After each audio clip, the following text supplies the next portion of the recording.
Ate, artistahin. So, in fairness ha, si Kuya Bullet ay parang may pagkamukha niya si Leandro Baltimore. Alam mo ba ate, ang pelikula ni Leandro Baltimore dati nung kabataan niya? Bembangan ate. Okay guys, ang ating guest searcher ngayon po ay si Ate Mitch. She is all the way from Pasig, 31 years old. Ayan guys, single na single ito guys, and never been touched, never been kissed, never been nagkaroon ng boyfriend since birth guys. Di ba single mom ka? Hindi po, wala po akong ano. Ah. Bakit ilong pa lang parang tatlong anak ka na? Hala, single tita ka pala ate. Hindi nakapagtataka na injury na naman yung kwan mo. Thumb finger mo. Yan ang ginagamit mo ate? Magugas din kasi ate kapag katapos ate na infection yung kuko mo. Wala pa akong experience. We. Himasin mo daw yung isopagos mo. Ilang taong ka na? 30 magti-31. 31. Umaasa ka pa. Guys, dinaan na talaga ni Ate Mitch sa santong paspasan guys kasi next year wala na sa kalendaryo.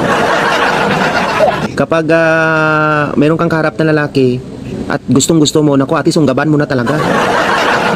Wag mo nang paabutin pa ng bukas makalawa. Hindi mo naramdaman kung anong pakiramdam na makatikim ng unang halik? Naramdaman po. Uminit ka ate o lumamig?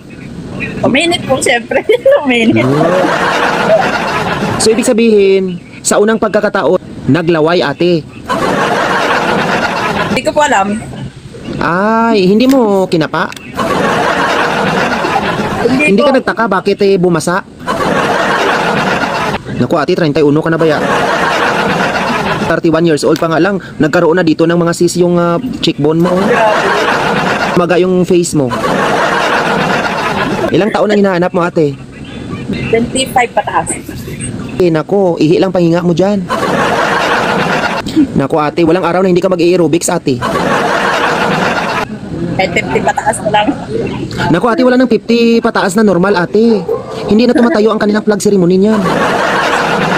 Kasi at the end of the day ate, ikaw din naman ang magbubukas ng banga-banga mo.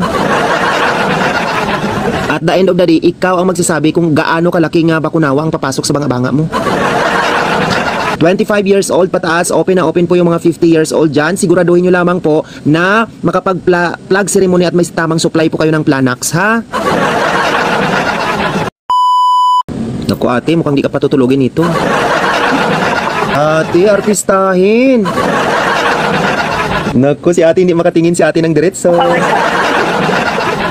Naglalaro na sa kanyang mga isipan na, uy, ducks kaya ito or jutes? Ay, aminin ate, iniisip mo kung tuwid ba ito o balik ko. So, totoo ba Kuya Bullet, single na single ka? Single dad.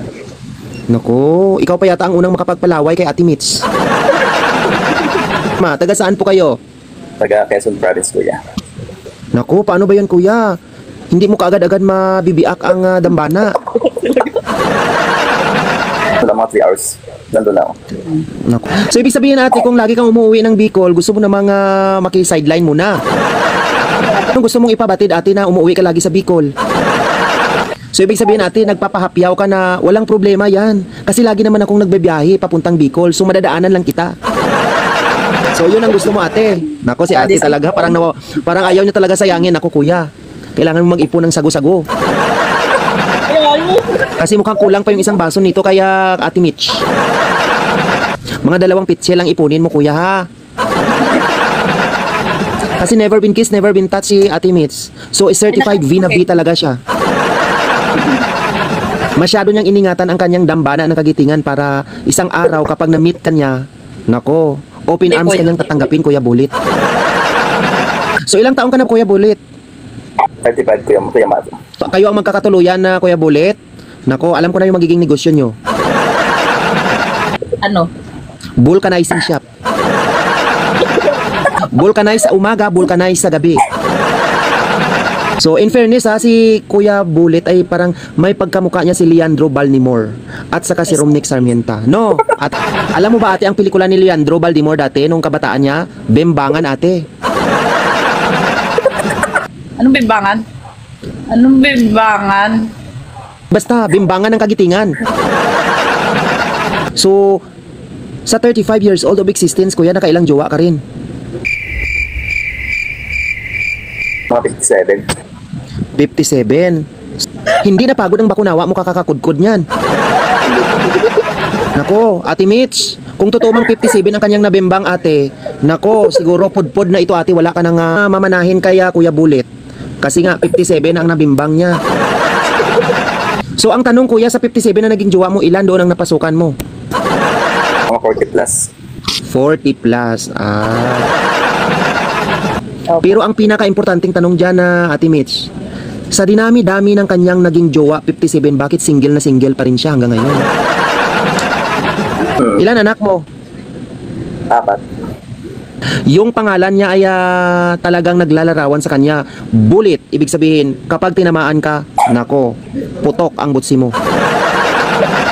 Gusto mong mabulit ka agad ate? After 2 weeks, nako ate, nagsuka-suka ka na. Yung 4 na anak mo, Kuya Bulit, isang nanay lang yon? Hindi, iba-iba. Ay, Ayun. Dapat open tayo para nagkakato. Nako, nakakapangilabot Kuya Bulit kapag ikaw ay nakabullseye kay Ate Mitch, Vina Vian. Bakit hindi ka nagkaroon ng babaeng nakatuluyan? Nung mga time na yun, pagkalipas ng 1 year, yung pag-gusto ko sa babae nawawala. Kaya nag-iwalay kami. So, baka mamaya yan ang mangyayari kay Ate Mitch. O baka na-realize mo Kuya Bulit na indain iba pala yung gusto mo. Ha? Tama? Oo. Hala, Ate Mitch, iba daw yung gusto niya. Ngayon pa lang niya na-realize at age of 35 na bakunawa din palang gusto niya. Baka mamaya magkakuan pa kayo. Magkakompetensya pa kayo sa bakunawa. Hindi, last na nanay ng anak mo, ilang taon ka? Siguro mga 19 ako. 19? Oo. So ibig sabihin 16 pa lang nagbumbada ka na. 4 yun, sabay-sabay. Nag-umpisa ako 15 years old. Nag-umpisa ka ng 15 years old. So, at the age of 15, nakakakuan ka na, nakapasok ka na sa dambana ng kagitingan. Oo. Siyempre, gusto ko rin yung tapat, ganun. Bagsak na kaagad si Kuya Bulit kasi hindi siya tapat 57 eh. Maaga mo kasi nga pinaambon kuya, kaya pagdating mo ng 27, wala ka nang maidilig. Ano na lang yung mamanahin niya sa'yo? May mapipiga pa ba? Madami pa. Oh, pero binuhos mo na noon pa eh. Naisip mo ba sa sarili mo na kung may possibility na ma-inlove ka sa isang single dad? Opo. So ibig sabihin ba ate, kung tatanungin kita, si Kuya Bulit ba'y patatalsikin o patatalsikan? Patatalsikin po. Patatalsikin po. Kuya Bulit, mukhang hindi pa siya handa na pumasok sa matinding ngasngasan.